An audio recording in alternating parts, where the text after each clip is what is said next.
Bonsoir mesdames, bonsoir messieurs, bienvenue à votre émission, comme je le dis toujours, l'émission des personnes qui ont quelque chose à dire, l'émission des personnes intelligentes. Aujourd'hui, on va naviguer dans le domaine de l'art avec une artiste qui a énormément de talent. Elle fait du slam, mais aussi c'est une enfant de Dieu.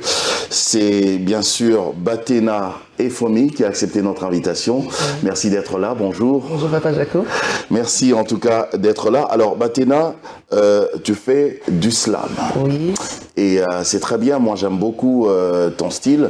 Mais avant de parler de tout ça, j'aimerais savoir comment est-ce que finalement on t'a découverte? Parce que c'est vrai, c'est une histoire qui date de très loin. Et parle-nous-en. Alors effectivement, donc j'ai été découverte par Majabou, voilà. En fait, j'ai commencé à écrire des slams, c'était pendant la période de confinement. Bon, j'aime écrire, j'écris tout le temps. Mais là, pendant la période de confinement, je me suis posé une question. J'avais des messages, je portais des messages en moi.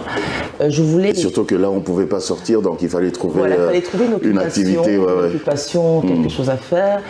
Je portais des messages, notamment, c'est vrai que je prêche dans mon église, mais je me suis dit ceci, il y a beaucoup de personnes qui ne rentreront pas dans une église, qui mettront les pieds dans une église.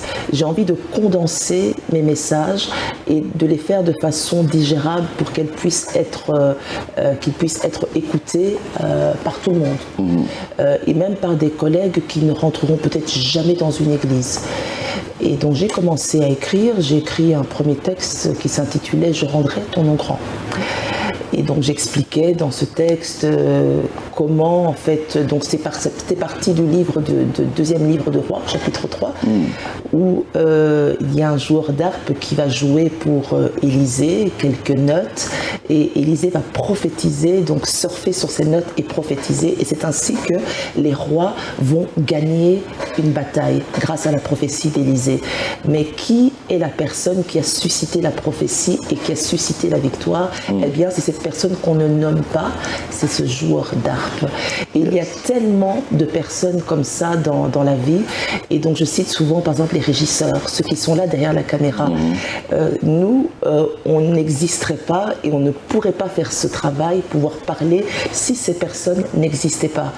Et il y a toutes des personnes comme ça cachées, et généralement en fait les personnes qui sont cachées, eh bien en fait en réalité c'est les plus importants, parce que ce sont les membres, les organes cachés qui sont souvent les plus importants, notamment le cœur, le cerveau. Dieu est caché et c'est le plus important de tous. Et donc c'est un peu comme ça que j'ai été découverte. Voilà, donc maman Myriam, maman de Majabou, donc qui est le président de Majabou, et son mari, donc m'ont découvert donc sur la page de mon mari, et donc ils m'ont demandé de faire le lancement officiel de Majabou. Donc c'est comme ça que l'histoire a débuté. Oh, une très belle histoire, et c'est parti comme ça. Alors, à t'entendre parler, je sens que aussi tu as une très belle voix, donc tu pouvais chanter, parce que tu chantes aussi d'ailleurs. Je chante, effectivement. Mais tu as choisi le slam. J'ai choisi le slam parce que je trouvais qu'on était tellement nombreux sur la toile à chanter. Et on est tellement nombreux, et je me dis, est-ce que si je chante, bon, je chante pas mal, mais il y a tellement de gens qui chantent mieux que moi. Et donc je voulais simplement, ce que je porte en fait c'est un message. Je dis, si mon message s'inscrit dans une chanson, je ne vais pas tout dire ce que je veux dire. Et donc le slam se portait mieux à ce que je voulais. Parce que dans le slam, il y a de l'espace. Il y a de l'espace. Voilà, il y a de l'espace pour parler, il y a de l'espace pour s'exprimer, il y a de l'espace à la réflexion, il y a de l'espace pour pouvoir susciter la réflexion, pour pouvoir éveiller une conscience. Donc c'est pour ça que j'ai choisi le slam plutôt que la chanson. Je n'ai pas laissé tomber la chanson, mais je trouvais que le slam était important. Et par ailleurs, je découvre que le slam existait en fait déjà dans sa forme primitive au Congo, sous la forme du griot.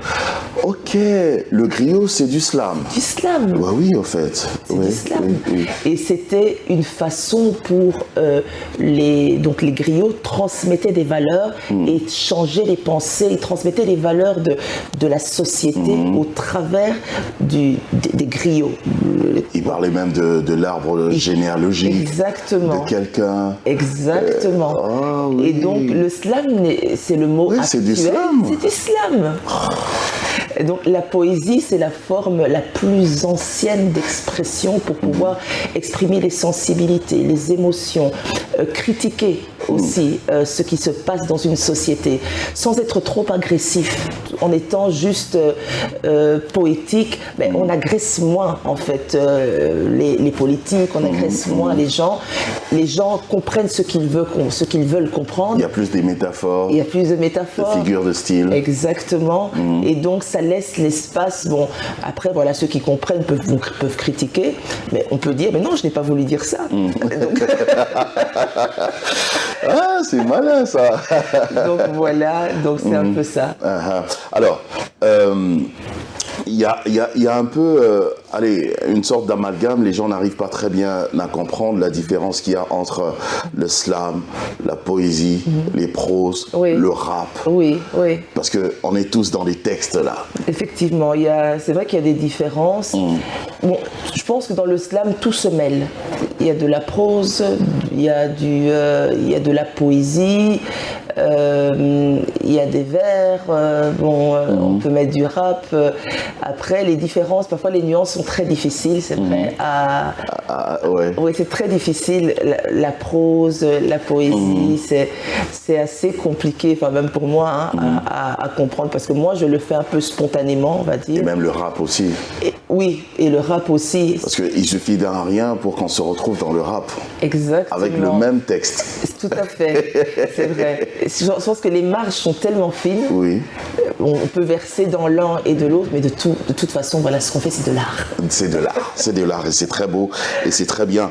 Moi, je suis content de voir qu'il y a des enfants de Dieu maintenant qui s'intéressent à l'art et qui peuvent parler clairement comme ça dans l'art. Allez, il y a cette chanson, ce titre, Congo. Oui.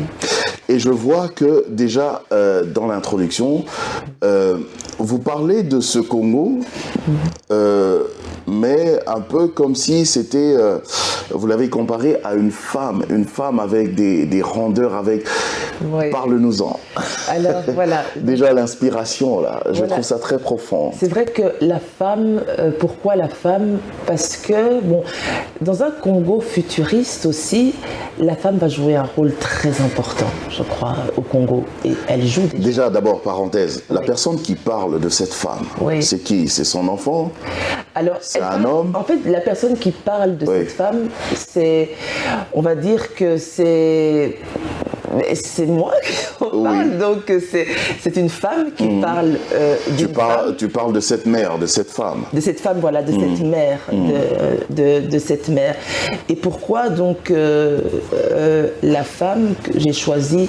Parce que j'ai constaté que, je pense qu'on le constate tous, que la femme est le pilier de la société, je crois. C'est elle qui transmet les valeurs au sein de la famille. Si on voit par exemple dans nos familles, mon père par exemple... C'est pour ça qu'on dit éduquer une femme, c'est éduquer toute une nation. Bien sûr. Mon père, il était... Après, je ne sais pas si c'est vrai, mais bon, aide-nous, vas-y. Mon père était présent, c'est vrai, il travaillait beaucoup, mais celle qui nous a communiqué l'éducation, c'est ma mère. Ok, c'est pas papa? C'est les deux. Ok. Mais celle qui était présente, qui nous a communiqué les valeurs bibliques, par exemple, les petites, les bribes, les bonnes manières, oui. C'est maman. Et je crois que la plupart d'entre nous voilà, je vais pas généraliser parce que je pense qu'il y a des pères aussi qui communiquent et le père joue un rôle très important dans l'éducation, mais la mère, elle est là de façon permanente. Ça commence dans le ventre, en fait. Elle parle à son enfant dans le ventre déjà, et donc elle communique déjà quelque chose. La femme est aussi un moteur économique très puissant dans une société. Il n'y a qu'à voir dans la société congolaise. Voilà la femme qui vend le pain le matin. Les femmes se lèvent très tôt pour nourrir leurs enfants. J'ai vendu du pain aussi, moi. Ah oui, il y a les hommes et les femmes. Il y a les hommes et les femmes, et il y a une part de femmes aussi dans certains hommes. Oui. Et il y a cette part, mais le côté maternel, on va dire, oui. Voilà, il y a le côté maternel, mais ça a été injecté par maman, en fait. Ça a été injecté par la mère, ça. Okay. Et donc, c'est voilà, l'idée de la femme, c'est par cette femme avec des belles courbes. Voilà, les courbes, très imposantes. Alors voilà, les courbes dont je décris. Mais naturellement, oui. Dans ce slam, bien entendu, ces courbes, ce sont ses richesses. Ce sont, et ces richesses, les richesses du sol. Même sa superficie aussi. Sa superficie, évidemment, c'est massif. Quelle femme. Quelle femme.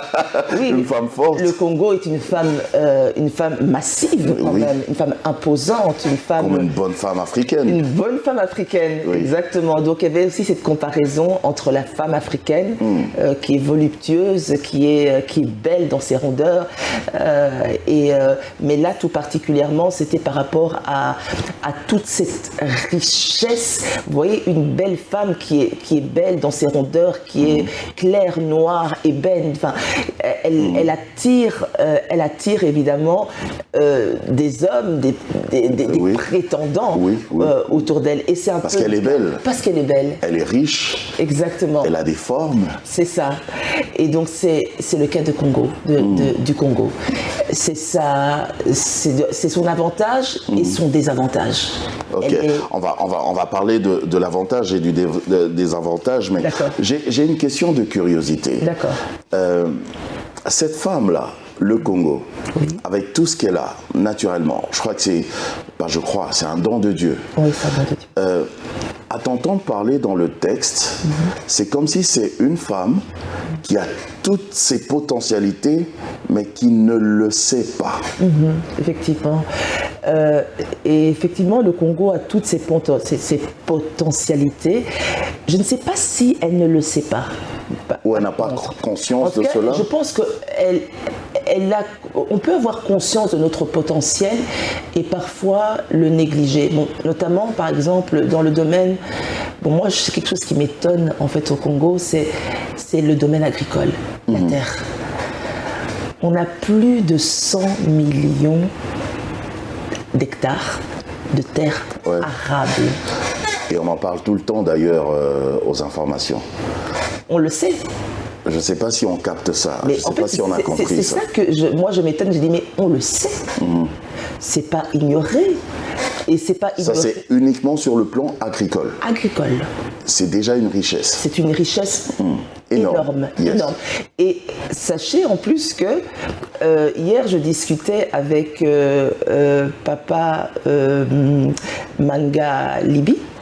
Ah, Mangalibi. Voilà, je discutais avec lui. L'ami de la nature. Voilà, l'ami de la nature, et qui me disait, mais cette réserve, elle n'a pas encore été exploitée. Et c'est dans les desseins de Dieu. Dieu a voulu comme ça, c'est comme s'il a caché, il a fermé les yeux pour qu'on n'exploite pas cette réserve, alors que le monde est en train de s'épuiser en réserve naturelle.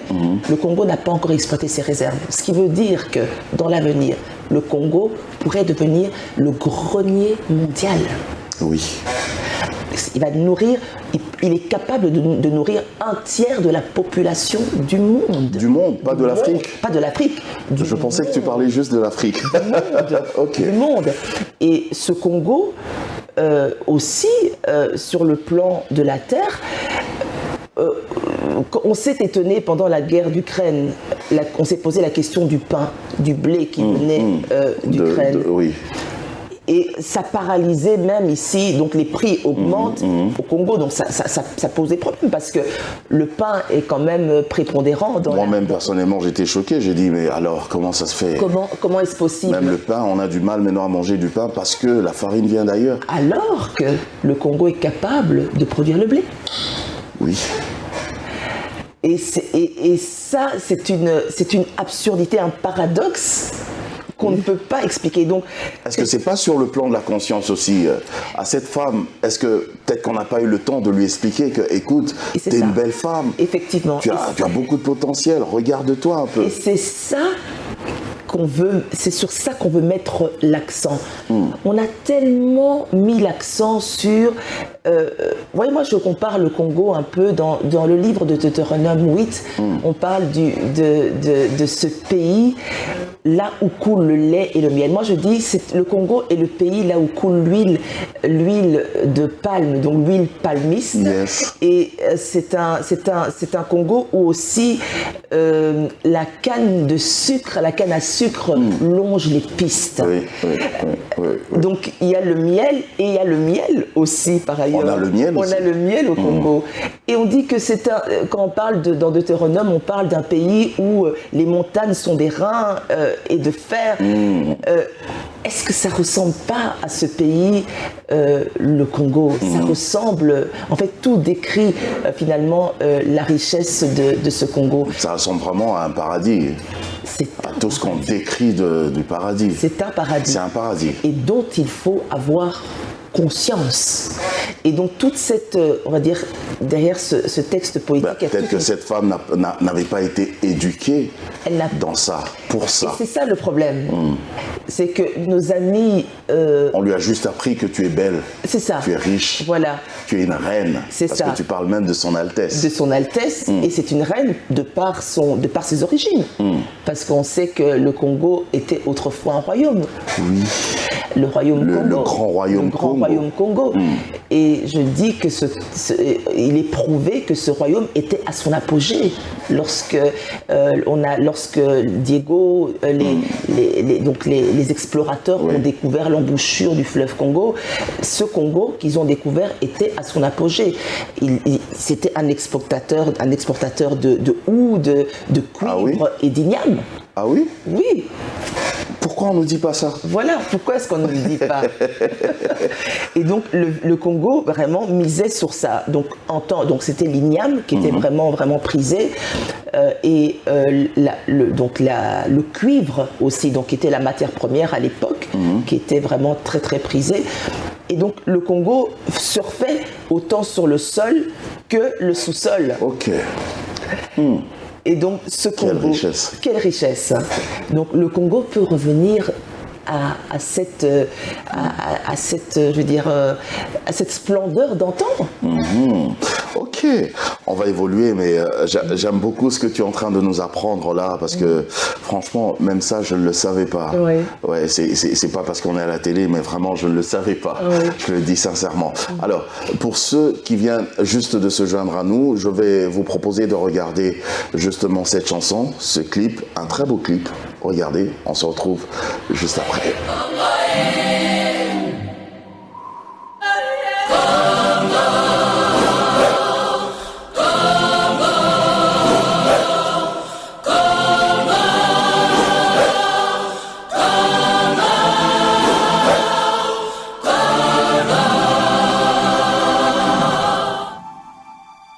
Mère Congo, femme aux courbes généreuses, calme mais à la fois impétueuse, remarquable par ta taille massive et mystérieuse par tes trésors enfouis dans les antres de tes profondeurs. Ta position centrale et feutale, au cœur de l'Afrique centrale, laisse apparaître tes rondeurs, attirant dans tes jupons de nombreux admirateurs. Ton élégance naturelle dévoile ton passé royal.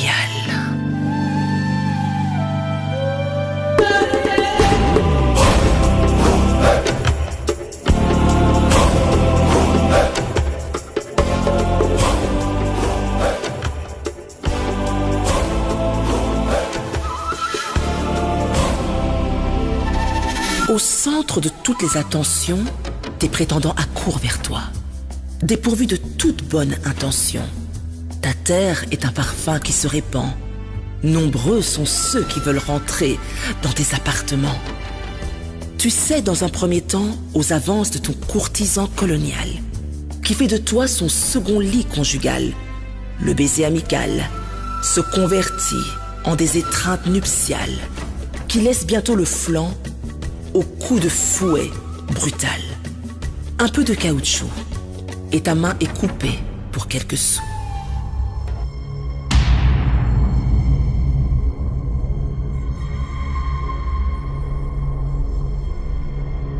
Convaincu que ton prétendant veut conquérir ton cœur, tu réalises bien vite qu'il n'est rien d'autre qu'un prédateur. Le divorce est prononcé, mais l'époux écarté n'a pas renoncé. À la recherche éperdue d'une amitié, ensuite une intimité, avec celui qui va enfin t'aimer, t'épouser. Tu cèdes ton cœur à un des tiens. Cette fois tu le crois, que ce n'est pas pour tes biens. Ce fut une union durable. Mais la belle est spoliée de façon incalculable. Au vu et au su de tous, elle en sort misérable, mais surtout vulnérable. Dévêtue de ton manteau d'honneur, la porte de ta chambre reste entr'ouverte, laissant s'introduire une série de pillards. Tel un film d'horreur, ils déchirent ton vêtement génital, dérobent ton colletant en échange de l'avenir de tes enfants et laissent tes filles mourir dans leur propre sang. Ils dépouillent ton cassitérite contre tes fils en fuite. Lorsque le parfum de l'opium se répand sur ton sol, alors se poursuit le vol de ton uranium.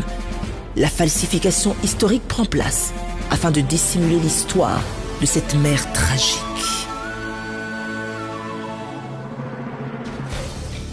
Mais celle qui était autrefois en position létale se redresse tout doucement pour remettre sa parure royale. Convoitée à cause de sa beauté et de sa richesse, à présent, elle réalise sa valeur et sa noblesse. Elle s'auto-détermine sans une intervention extérieure. Elle jouit de ses inventions, prospère par ses créations. Elle investit dans son éducation. Elle protège sa frontière, sa biodiversité, sa terre. Elle réalise que c'est elle la grande. Elle cesse de se vendre aux petits et d'être tripotée pour quelques nuitées. Alors qu'elle sort de son sommeil, sa conscience s'éveille. Ses idées s'élargissent, sa vision s'éclaircit, ses mains s'épaississent, sa résilience à toute épreuve. Voilà la véritable richesse de son Altesse. L'heure a sonné, où ses trésors enfouis dans les antres de sa terre épouse enfin la vision de son réconciliateur. Notre cher Congo revêt son gilet pare-balles. L'intrépide s'élance avec hardiesse sous son climat équatorial. Telle une déesse à la poursuite de son Graal, elle brise l'arc et rompt la lance. Elle arrête les éclats de balles. Revêtue de son habit royal, tissée d'or et parée de ses diamants, la mère nourrit maintenant ses enfants. Jouissant de son propre pain, la généreuse est guérie de ses blessures. Elle n'hésite pas à tendre la main à ses ex-courtisans. Conscient de sa nouvelle stature, Mère Congo a pris son courage à deux mains, devenue mature et indivisible, restaurée de ses fractures, celle qu'on nommait autrefois terre de désolation, a enfin retrouvé son destin. Voilà, Congo. Ce qui m'attire dans cette chanson aussi, c'est le côté artistique. C'est vrai, c'est du slam. On a l'habitude d'écouter le slam d'une certaine manière, mais toi, tu as choisi un style musical, mais vraiment qui va dans le sens de nos royaumes, au fait. Effectivement, oui. Ouais. Alors, le style musical, déjà... La musique des grands. Voilà. L'instrumental a été prêté, nous a été prêté par l'apôtre Paul David Njadi. Ah. Voilà. Donc, c'est lui qui nous a prêté... Mon pasteur. Ouais. Il nous a prêté l'instrumental, donc on le remercie déjà pour cela. Et donc, on trouvait que l'instrumental, c'était celui qui se prêtait le mieux pour le texte. Parce qu'on voulait faire quelque chose de grandiose, de royal. De royal. Oui. Voilà. Et donc, le texte et l'instrumental se sont parfaitement embrassés. Okay. Et donc, c'est un peu ça. Ah. Alors, tu as parlé dans ce texte Oui, ces courtisans, les courtisans de cette femme, de cette belle femme, mais qui cherchaient la femme, mais pas dans les bonnes intentions. C'est ça. Donc voilà, j'explique en fait que Congo, la mère Congo, a eu plusieurs courtisans. Notamment, le premier était le courtisan colonial. Donc on sait qu'il y a Léopold II, la Belgique ensuite, donc qui est dont Léopold II, dont le Congo était, donc je dis bien son second lit conjugal parce que son premier lit c'était la Belgique et donc son second lit c'était le Congo. Deuxième bureau. C'était son deuxième bureau. Comme on dit chez nous, hein, pour ceux qui ne comprennent pas. Voilà, c'était vraiment son deuxième bureau et c'était évidemment bon. Quand il a découvert le Congo, il a vu tout un potentiel qui a été exploité, si pas, je veux dire le mot même exploité est faible en fait, parce que le prétendant n'a pas vu le Congo comme étant juste une épouse, mais il l'a vu vraiment comme une courtisane ou comme un deuxième bureau, mais qu'on met de côté, qu'on exploite, à la limite presque comme une prostituée. Comme une prostituée, disons-le. Okay. Comme une prostituée. Parce que plus tard, je dis dans le slam que le Congo a été victime des mains coupées. Lorsque on ne produisait pas une certaine quantité de caoutchouc, eh bien on coupait la première main. Si la quantité n'était pas encore suffisante, on coupait la deuxième main et jusqu'à tuer, jusqu'à la mort. Et ça, ce sont des exactions que le Congo a connues à l'aube donc de sa colonisation. Et ce sont des histoires que nous devons savoir, non pas pour être aigris ou amers, mais que ça puisse rester de notre histoire, connaître que le Congo, autrefois, a subi des mutilations de la part de son colon. Voilà. Ça fait mal quand même parce que même une prostituée, je pense qu'on la traite avec respect. Avec respect. Mais là, je pense que la belle femme, son Altesse, le Congo, n'a pas été traitée avec respect. Exactement. Et je dis en plus, par ailleurs, dans cela, je dis que, à un moment, je dis que le divorce a été prononcé. Donc, ce qui veut dire qu'on a demandé notre indépendance. Ok. Le divorce a été prononcé, mais j'ai dit, mais l'époux écarté n'a pas renoncé. Il est toujours là, d'une certaine manière. D'une certaine manière, au travers des multinationales, au travers des entreprises, voilà, qui finalement, à qui profitent les richesses minières du Congo? À qui est-ce qu'elles profitent? Aux Congolais? Non. Et je veux dire, voilà, maintenant il y a plusieurs autres prétendants, pas prétendants, prédateurs. Prédateurs, carrément. Ce sont des prédateurs et le pillage subsiste, le pillage continue.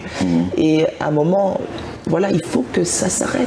Mais à un moment, je te prends au mot parce que tu as dit que même quand les explorateurs étaient venus, Diego Cao et les autres, ils ont trouvé le grand royaume Congo qui était déjà à son apogée.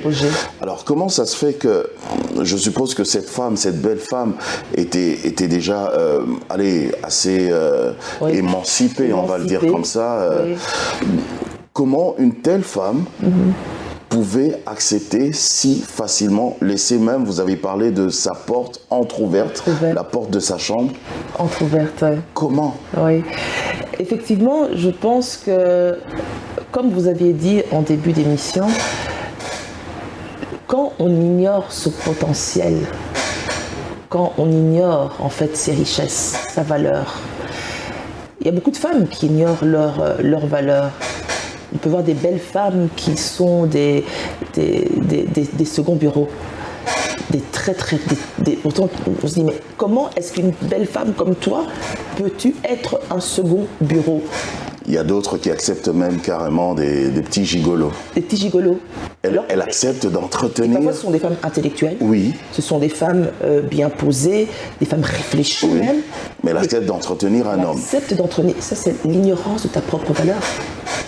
C'est-à-dire que quand tu ignores ta propre valeur, tu vas te faire dépouiller. Mais Bathéna, d'où vient cette ignorance justement? C'est ça qui me dérange. Cette ignorance, mais je ne sais pas. Je ne sais pas, je dis je ne sais pas d'où vient cette ignorance. C'est vrai quoi, c'est quand même incroyable. Je suis né, j'ai grandi, je suis belle, je le sais tout naturellement. Dieu place ses potentiels en moi et je suis ignorant. Vous savez, je crois que aussi, moi je crois que le Congo doit pouvoir éduquer des champions, c'est-à-dire des modèles. Ok. Des modèles. Plus il y aura des modèles, parce qu'on est exposé, les modèles qu'on voit malheureusement, ce sont les modèles occidentaux au travers de la télé. Et c'est normal parce que la télé occidentale envahit le net. Mais plus il y aura de modèles africains, plus il y aura des modèles. C'est comme en Amérique. Je veux dire, c'est quand on a eu, entre guillemets, le modèle Obama, ça relevait la tête des Américains, des Afro-Américains. Des Afro-Américains, oui. Je dis, ça relève de savoir qu'un jour, il y a eu à la Maison-Blanche des personnes qui sont noires. Et je crois qu'il faut des modèles autour de nous pour pouvoir prendre conscience de notre valeur. Et quand il y a des modèles, eh bien, on se dit, ben, je veux devenir comme ça. Donc il y a des gens il y a des gens intelligents, donc il y a des gens qui peuvent arriver à ce niveau-là. Et donc c'est comme ça, je crois qu'on prend de plus en plus conscience de notre valeur. Et il faut aussi un leadership qui puisse élever, en fait, prendre conscience de la richesse, élever ça, le niveau culturel. Moi je vois, par exemple, je constate qu'au Congo, il y a tellement d'artistes, et je dis, le génie n'est pas juste dans la terre, le génie est dans l'homme. Quand un Congolais est intelligent, il est extrêmement intelligent. Oui, c'est ce que je remarque toujours. Et dans tous les domaines. Oui. Quand un Congolais sait chanter, il sait extrêmement bien chanter. C'est jamais à moitié. Non. C'est jamais à moitié. C'est toujours à l'extrême. C'est du génie. Les avantages, la richesse, je reviens un peu en arrière parce que je t'avais arrêté sur ça. Tu voulais parler des désavantages et des avantages. Oui. C'est lesquels?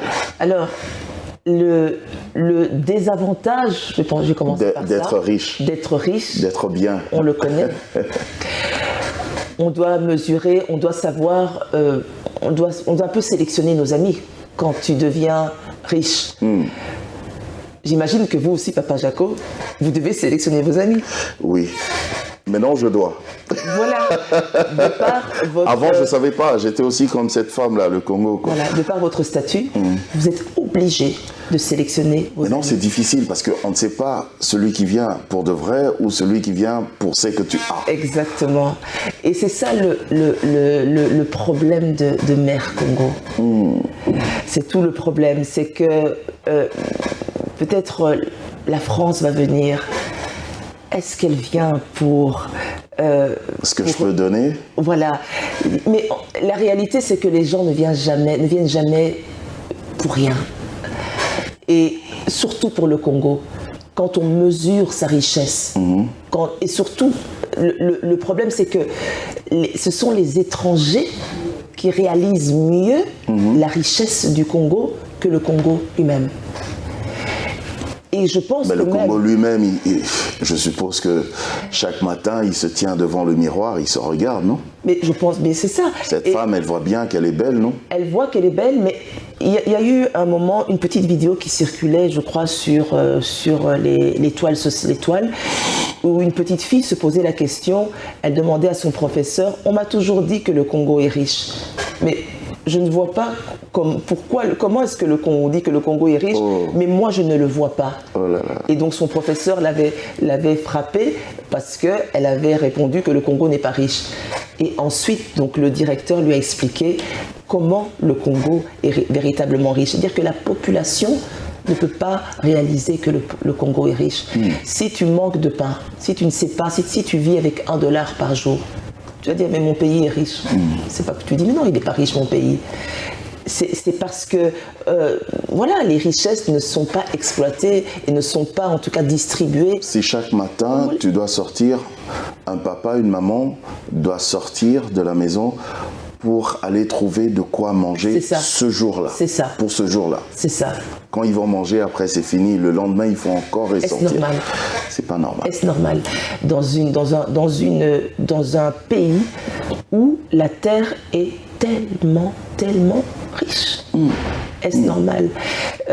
C'est-à-dire que chacun pourrait avoir en abondance, avoir en tout cas déjà tout ce qui est produit vivrier.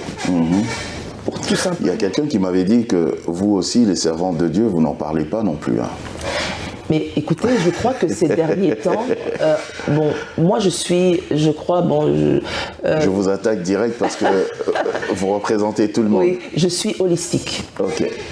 Je ne crois pas en un évangile, juste on prie, on est à l'église et alléluia, amen. Je crois que le Dieu d'Israël, le Dieu créateur du ciel et de la terre, s'intéresse aux nations. Ok.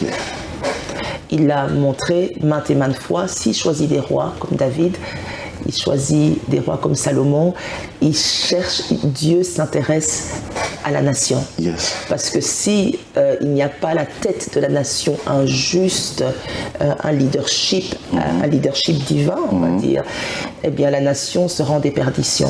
Et Dieu l'Église doit s'intéresser à la nation. À la nation. Absolument.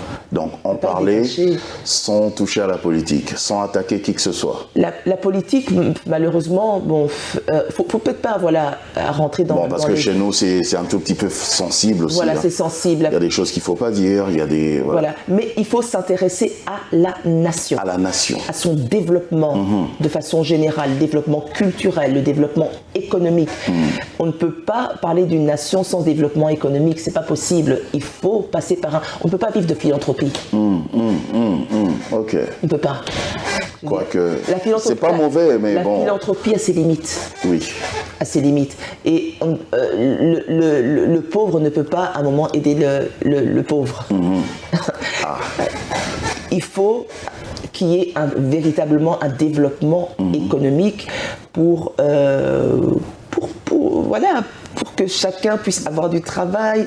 Et ça ne passe pas forcément par les entreprises privées, parce que c'est vrai qu'on aime bien... Tout le monde ne peut pas être riche. Hein. Et pas tout le monde peut être... Mais tout le monde peut, en tout cas, arriver à un niveau où il ne manque de rien. Avoir une vie quand même agréable. Une vie agréable. Vivable. Voilà. En tout cas, dans la chanson, finalement, tu as parlé, tu t'es pas arrêté à l'observation, à l'analyse et tout ça, mais vers la fin, vers la conclusion, tu as donné un message d'espoir. On sent qu'il y a de l'espoir dans ton texte. Tu parles d'un certain redressement. Parle-nous-en. Voilà, donc je crois qu'on est à l'aube. Je pense que je vais aller même plus loin. Je pense qu'on n'est pas simplement à l'aube. Nous sommes en train de nous redresser. Ok. En fait, ce slam... peut-être les gens vont le voir comme un slam. Nous sommes déjà en train de se redresser? Nous sommes en train de nous redresser. Maintenant, là? Oui. Ok. Oui, nous sommes en train de nous redresser. Ne méprisons pas les faibles commencements, ceux qui... Pourquoi je dis qu'on est en train de nous redresser? Hier, j'étais en train de discuter justement avec papa Mangalibi. J'étais en train de discuter avec lui et je lui ai dit à la fin de nos discussions, nous sommes dans le même combat, papa. Il m'a dit non, ce n'est plus un combat. Il dit, ça a déjà commencé en fait, la marche a déjà commencé. Ah oui? Oui, ça a déjà commencé. Effectivement, je le crois. Parce que, en fait, c'est comme si le puzzle est en train de se former. Et que chacun, il y a des intellectuels comme vous, papa, papa Jaco. Il y a des personnes dont l'éveil on n'est pas les seuls. L'éveil des consciences, on n'est pas les seuls à être éveillés. Beaucoup commencent à prendre conscience. Beaucoup commencent à former des entreprises, non pas à but juste pour être gourmands et pour se faire beaucoup d'argent. Les Congolais commencent à prendre conscience du fait qu'il faut qu'ils se prennent en charge pour engager des gens aussi. Il faut aussi changer de mentalité quand même. Mais les mentalités commencent à changer. Hier, j'ai parlé avec un prophète au restaurant, le prophète Jimmy Mbaya, je peux le citer. Alors il m'a dit, ailleurs, la corruption par exemple, là où tu habites en Belgique, la corruption c'est un vice. Mais chez nous, ici, la corruption c'est une culture. C'est vrai. Et c'est la réalité. Bon, j'en ris, mais c'est triste. Et c'est la réalité. Après, voilà, je crois que le progrès se fait vraiment, c'est petit à petit. Mais moi, je ne regarde pas c'est-à-dire que mes yeux ne voient pas de la même façon les choses. C'est-à-dire que je fais comme Dieu. Explique-nous là où toi, tu vois le rétrécissement. Mais moi, j'ai de l'espoir. Tu as dit que ça a déjà commencé. Alors, explique-nous, parce qu'on veut voir comme toi. Je veux voir comme toi. J'ai de l'espoir quand je vois, par exemple, comme quelqu'un comme le papa Mangalibi prendre en charge le domaine de l'agriculture. Il quitte le domaine, bon, pas qu'il a quitté, mais il est dans le domaine de l'horticulture. Mais il a reçu aussi ce mandat pour l'agriculture, de ce sens où il faut que la nation puisse être nourrie, qu'il est temps que le Congo arrête les importations. Bon, arrêter, c'est un grand mot. On n'arrêtera pas totalement. On n'arrêtera pas totalement l'importation, mais en tout cas commence à prendre vraiment prendre en conscience. Qu'il arrive à exporter. Qu'il arrive à exporter, plus, et même déjà à l'intérieur du pays. Et parce que tu as dit qu'on peut nourrir un tiers de la population mondiale. Oui. C'est énorme. Mais il faut commencer par chez nous. Déjà commencer à on nourrir. Doit sentir ça déjà. On doit le sentir. Et je pense que il y a des gens qui vont de plus en plus à l'extérieur, qui commencent à exploiter aussi des terres, et pour pouvoir venir vers Kinshasa ou des centres de distribution. Et tout ça commence à se faire. Il y a comme des infrastructures, il y a des idées d'infrastructures, je pense que même au niveau du chef de l'État, il y a ces idées, c'est plus que des idées, il y a des projets d'infrastructures.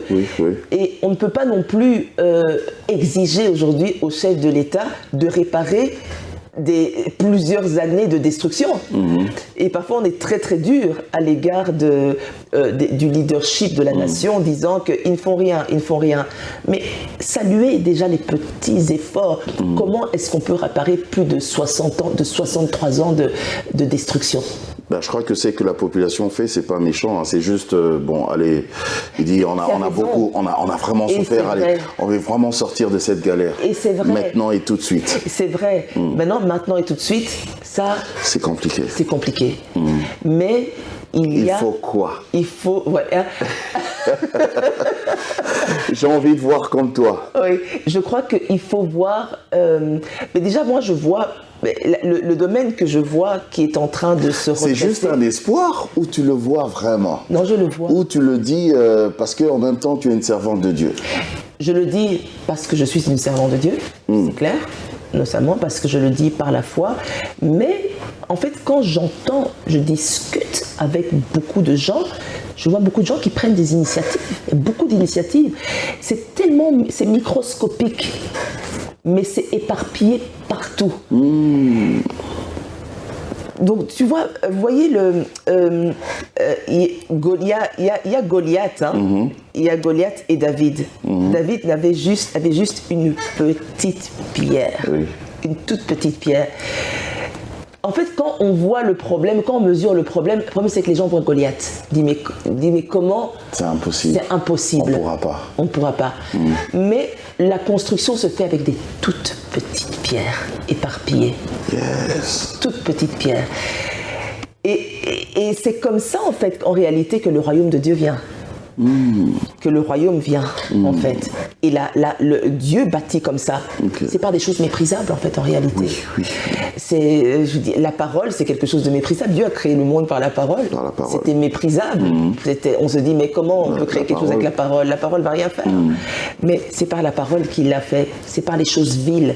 Et donc, c'est toutes les petites initiatives mises ensemble. Parce que si vous regroupez toutes ces personnes mises ensemble, vous allez... Donc maintenant, on ne doit rien laisser. prendre toutes les petites initiatives. Les mettre ensemble. Mettre ensemble. Ok. Et vous allez voir que quand on met ça ensemble, ça forme quelque chose de plus en plus grand. De plus en plus grand. Oui. Et tout le monde est en train de converger vers la même chose. C'est-à-dire que les gens comprennent le domaine de l'agriculture, la sécurité. Il y a des gens qui sont en train de travailler le domaine sécuritaire. Il y a des gens qui sont en train de travailler le domaine de l'agriculture. Il y a beaucoup qui se lancent dans l'agriculture aujourd'hui. Tu aimes beaucoup l'agriculture. Ah oui, parce que c'est l'avenir de demain. Oui. C'est l'avenir de demain. Les Chinois, c'est ce qu'ils ont fait. Hein. Mais oui. Ils étaient dans l'agriculture. Mais regardez Bill Gates, qu'est-ce qu'il fait aujourd'hui ? Il est en train d'acheter toutes les terres. Oh. Posez-vous la question. Attends, on est à la télé. Tu es sûr de ce que tu es en train de dire? Je suis sûr de ce que j'ai en train de dire. Ok. Bill Gates est en train d'acheter des terres. Il a commencé déjà en Louisiane, en Nebraska, aux États-Unis, et on lui a même posé. Donc c'est un peu embué quand on lui pose la question de savoir pourquoi vous achetez des terres. Il ne répond pas clairement, mais il achète des terres. Alors, juste pour terminer, il nous reste juste 2 minutes. D'accord. Dans ce programme de redressement dont tu parles d'ailleurs si bien, est-ce qu'il faut que cette femme puisse tendre la main aussi à ses ex-courtisans?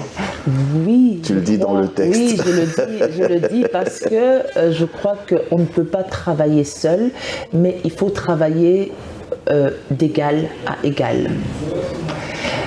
C'est pas que... Au point d'accepter celui qui s'est moqué de toi à l'époque? Oui. Lui dire, allez, reviens, on va travailler ensemble. On peut travailler ensemble encore. On peut encore travailler ensemble. Seulement, ne te moque pas de moi parce que maintenant je sais. Ne te moque pas de moi. Parce que maintenant je sais. Maintenant j'ai appris. Exactement. Amen. Pourquoi je dis amen?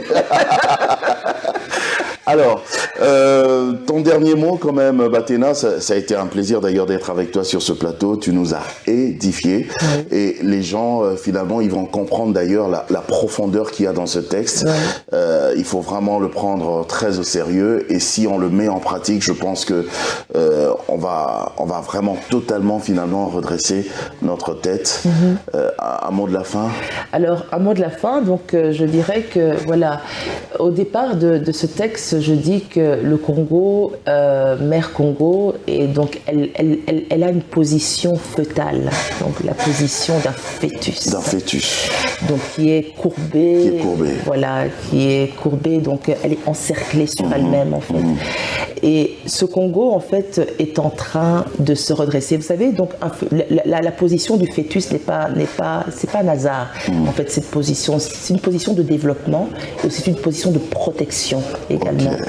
Et je crois que le Congo protège, et je ne dis pas le Congo, plutôt Dieu a protégé beaucoup de choses au Congo, malgré tout ce qui s'est passé, toutes les pillages, tout ce qui se passe au niveau de l'Est et d'autres contrées du Congo également. Malgré tout ça, Dieu est en train de protéger. Dieu sait ce qu'il fait avec cette nation. Il sait exactement ce qu'il fait. Et on est, je ne dis plus à l'aube d'un redressement, mais on est en marche. En marche. Donc le processus a déjà été enclenché. Il est enclenché. Il est enclenché et nous devons vraiment y croire et tous être associés à ce processus. Oh. Merci beaucoup, Bathéna. Merci, Papa Jaco. Et je dis un grand merci également à mon ami David Vincent Efomi, qui a accepté de t'accompagner jusqu'ici d'ailleurs. Voilà. C'est ton mari? C'est mon mari. Et j'aimerais remercier également au passage maman Liliane aussi, qui nous a permis dans cette émission. Et je tout le groupe Madjabou. Et le groupe Madjabou, Papa Roy, maman Myriam. Donc voilà, vraiment. Tout grand merci. Aristote, le DT. DT. Bonjour DT. Voilà, un tout grand merci. Merci. Merci à vous également de nous avoir suivis. Je sais que les questions, il y en aura tout plein. Je ne sais pas comment on va faire parce que là, maintenant, Bathéna doit prendre son avion pour rentrer en Belgique. Mais s'il y a des questions, on verra comment est-ce qu'elle pourra répondre à toutes ces questions. On pourra faire une émission même en ligne, par Zoom. C'est faisable aujourd'hui. On vive la technologie. Que Dieu vous bénisse. Au revoir.